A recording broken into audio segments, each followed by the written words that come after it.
Hello guys, माझ्या त्रिशाकडून तुम्हा सगळ्यांना हाय. तुम्ही पण माझ्या मुलाला हाय करा कमेंटमध्ये. आज एक गोष्ट शेअर करायची होती. त्रिशा ना आता 2-3 दिवस अगोदर पूर्ण पायरीवरून खाली पडली होती.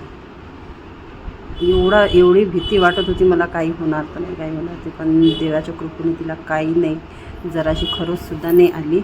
म्हणून आम्ही आता अशी दरवाजाला फळी लावून ठेवली आहे. ती घराच्या बाहेर निघू नाही शकत. बट तिला जर घराच्या बाहेर नाही काढलं तर ती एवढी रागावते आणि एवढी रडती ना की सांगू नाही शकत मी तुम्हाला.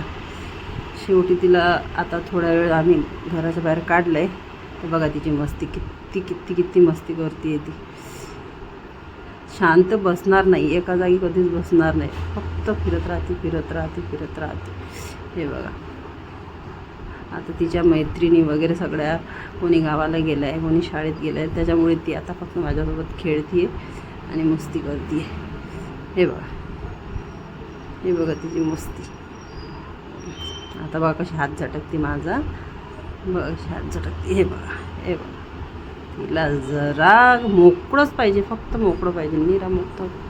आता बघा तिला मी घरात आणलं तर ती बघा कशी रडते, किती राग आला आहे तिला.